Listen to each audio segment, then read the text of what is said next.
Le département, premier partenaire du sport en Sarthe.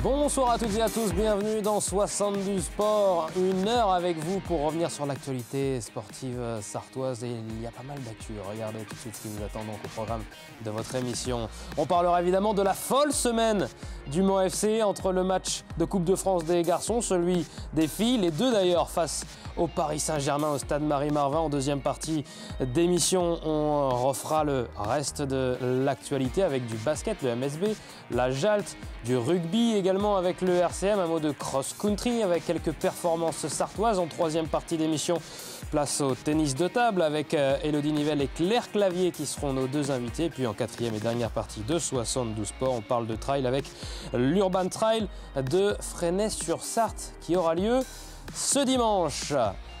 Voilà pour le programme donc de 72 Sport, mais on commence évidemment comme chaque lundi avec l'info à la une.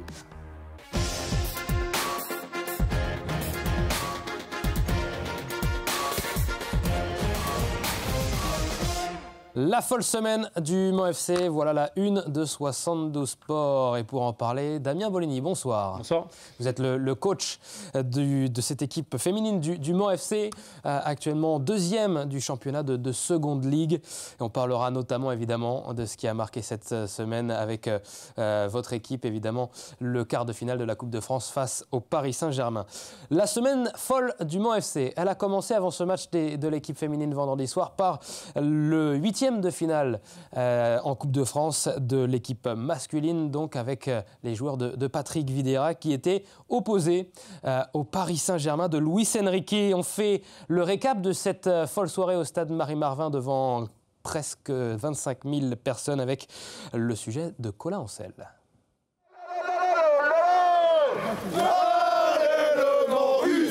Une foule haranguée, des supporters tout feu tout flamme pour encourager et accompagner le bus des Manceaux.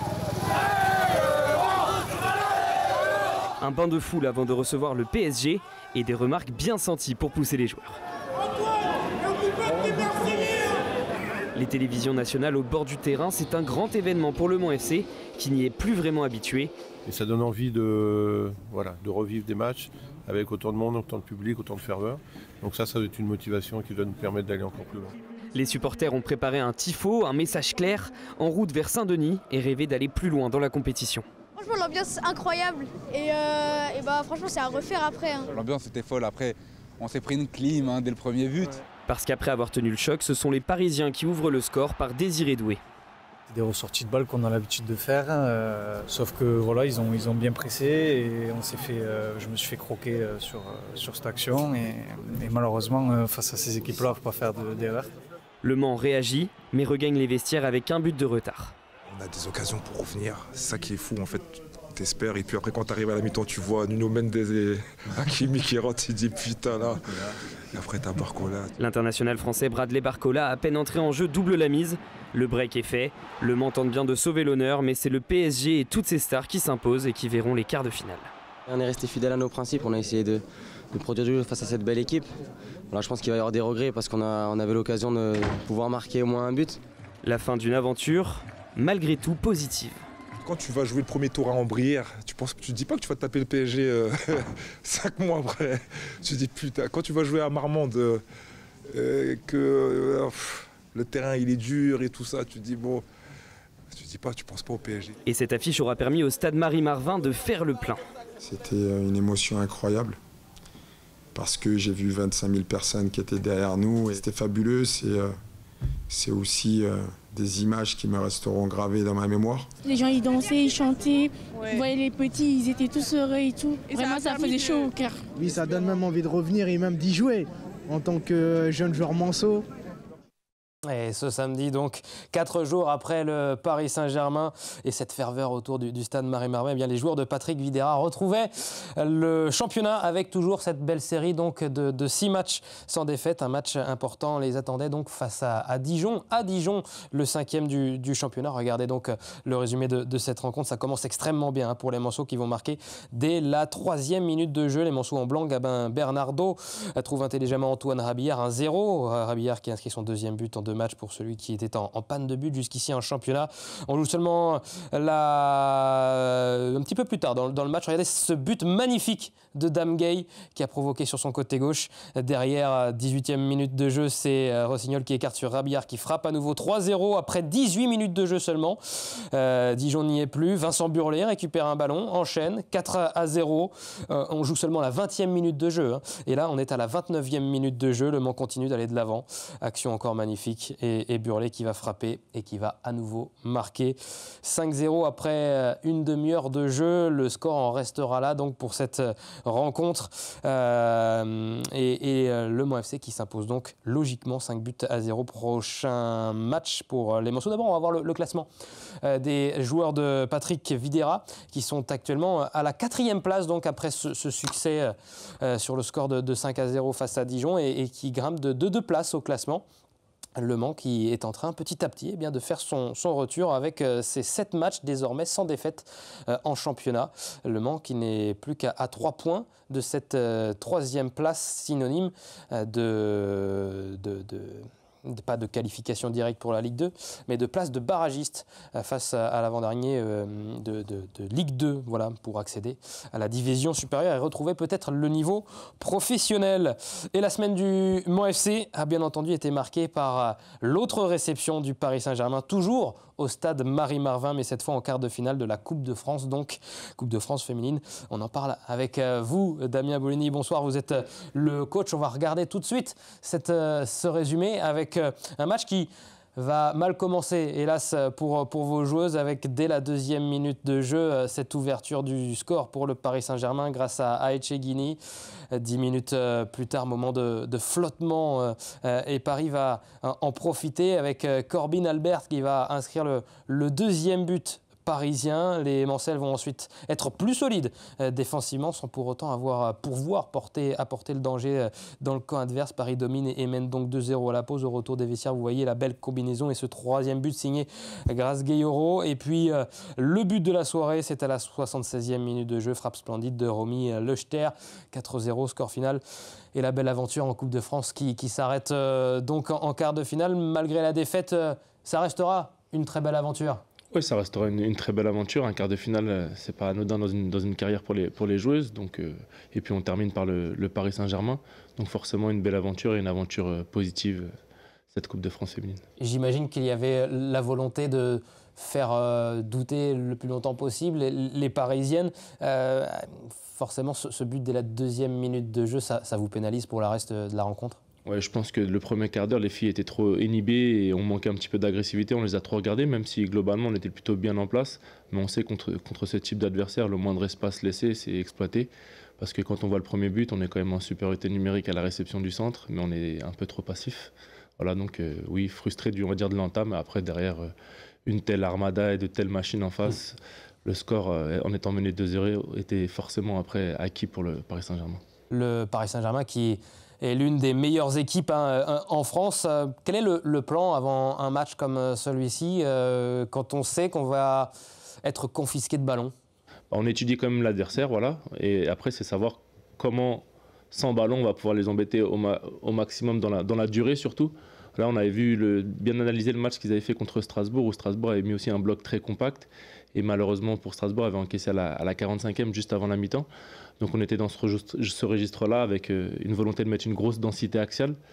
Mais malheureusement, on constate aussi que l'aspect athlétique sur on va dire, du rapport de force en 1 contre 1 est très difficile face à ce type d'adversaire. C'est quoi la grande différence qui vous a marqué depuis le banc de touche par rapport aux équipes que vous avez l'habitude d'affronter en championnat ? Ça se passe très bien en championnat, on va en parler dans quelques instants. Vous êtes actuellement en 2e, vous êtes donc l'une des meilleures équipes de la seconde ligue. Quelle différence vous a frappé entre les équipes que vous avez l'habitude de jouer en championnat et ce Paris Saint-Germain ? Premièrement, l'aspect athlétique. Voilà, j'ai constaté en face des joueuses qui ont des grosses qualités d'appui, des qualités de vitesse, et après l'aspect technique. Voilà, même si c'était peut-être une opposition modérée pour eux de leur quotidien, il y a très peu d'erreurs techniques. Donc ces deux paramètres-là, c'est vraiment les paramètres les plus flagrants. Et je rajouterais aussi, on sent une volonté que ces joueuses-là sont des compétitrices. Elles viennent pour gagner chaque match, et malgré, on va dire, l'écart de niveau, on les a senties appliquées et très professionnelles. Il y a du positif tout de même qui ressort de ce match, de cette défaite? Le positif, je dirais, c'est plutôt que les joueuses aient pu se confronter à de tels adversaires et voir ce qu'il faut faire pour la suite pour, on va dire, essayer de les embêter. Mais même sur l'aspect individuel, si elles veulent faire carrière, les joueuses, être en capacité de mettre autant de rigueur et autant de, on va dire, d'application au quotidien pour pouvoir se rapprocher de ce niveau-là. C'est une défaite qui ne doit évidemment pas remettre en cause tout ce qui a été fait, tout ce que nous, on a vu depuis le début de la saison? Ça serait une erreur de remettre tout en cause. Voilà. Il y a eu beaucoup de positifs depuis le début de saison, mais ça doit nous permettre aussi d'avancer. Voilà. On est tous aussi des compétiteurs et les filles sont des compétitrices. Quand on sort d'un match comme ça, on a 2-3 jours où on a quand même la tête un peu, on va dire, dans le seau. Donc non, maintenant, il faut repartir de l'avant. Il y a Lens qui arrive dimanche et surtout que ça nous serve pour la suite individuellement et collectivement. Oui, parce que car en championnat, ça se passe extrêmement bien. On va faire le point sur le classement donc, de ce championnat de seconde ligue, nouvelle appellation depuis que la Fédération française de football a donc professionnalisé ce championnat. Eh bien, vous êtes en haut de tableau. Le Mans FC occupe donc la deuxième place et à l'heure actuelle est donc sur la place qui lui permettrait de monter la saison prochaine en Arkema Première Ligue. Tout se passe très bien en championnat. Est-ce que vous êtes surpris de votre position au classement ou pas? Surpris maintenant, non. En début de saison, forcément, quand on voyait surtout la qualité des prestations qu'on était capable de mettre et qu'on grappillait, qu'on était rarement mis en difficulté par l'adversaire, à part justement Lens au match aller où on a eu des grosses difficultés. Et après, si à la 11e journée, on est à cette position, c'est qu'on le mérite. Maintenant, comme j'ai dit au groupe au quotidien, le plus dur arrive. Voilà, il reste 9 matchs et là, on sera forcément attendu partout. On sera moins l'outsider ou on va dire le petit poussé qui est là sur une sorte de malentendu. Voilà, tout le monde va nous respecter encore plus et va faire très attention à notre projet qu'on peut mettre en place. Deuxième au classement avec un bilan de 7 victoires, 1 match nul et 3 défaites seulement. On se dit qu'il y a peut-être la possibilité pour aller décrocher cette montée en Première Ligue la saison prochaine. Vous avez ça dans un coin de la tête ou pas? On l'a forcément un petit peu parce que maintenant le maintien est acquis. Ouais. Voilà, on risque plus de descendre. Donc si en tant que compétiteur et les filles en tant que compétitrices, je peux leur vendre que d'être le plus haut possible. Voilà, si je leur dis on finit 5e, 4e ou 3e, je pense que ce n'est pas un objectif assez quantifiable et parlant vu la position qu'on a actuellement.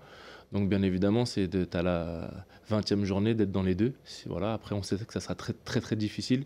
Il faudra faire preuve encore plus d'humilité et de travail au quotidien, mais bien évidemment, c'est d'être le plus haut possible à la 20e journée. Et il y a un match qui va être important pour potentiellement cet objectif de monter. Donc ce dimanche au stade Marie-Marvin, ça va être la réception du RC Lens, le leader, la seule équipe qui est devant vous au classement. C'est forcément un match capital.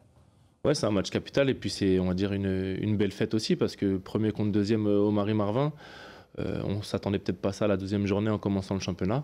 Donc à nous aussi de bien l'aborder. Au match aller, on avait vraiment souffert face à ce collectif de Lens qui est très très bien huilé et qui fait preuve de beaucoup de puissance et de vitesse aussi. Donc à nous de bien le préparer et de performer à domicile. Comment ça va dans les têtes de vos joueuses après l'élimination en quart de finale de la Coupe de France avec cette défaite 4-0 face au PSG? Est-ce que vous craignez ou pas que le match face au PSG puisse enrayer la belle machine de votre équipe? Je ne pense pas. Justement, ça doit faire effet contraire. Ça doit servir vraiment pour la suite. Et nous remettre un boost aussi dans le travail et dans la rigueur au quotidien pour enchaîner cette série de 9 matchs et pour en gagner au maximum pour essayer de monter en Première Ligue Arkema le 18 mai. Il y a peut-être aussi une bonne nouvelle qui va arriver cette semaine, le retour de l'une de vos joueuses très importantes cette saison, Maëva Salomon. Est-ce qu'on peut en savoir plus? Est-ce qu'on a une chance de la voir dimanche au stade Marie-Marvin? On va la tester cette semaine, aller sur une reprise, on va dire, progressive en réathlétisation sur le début de semaine. Et après, on verra selon ses sensations aussi si on l'intègre avant milieu de semaine ou fin de semaine pour potentiellement qu'elle soit dans le groupe face à Lens. Après, on espère bien évidemment qu'elle ira mieux, mais on ne prendra pas de risque aussi inutile pour son retour. Un recrue estivale, hein, Maëva Salomon, elle a apporté beaucoup dans le début de saison. Oui, elle apporte un talent supplémentaire. Quand les matchs sont un petit peu fermés, elle peut faire preuve de se sublimer sur des frappes, sur des enchaînements de grande qualité. Donc forcément, ça aide quand elle est dans l'équipe.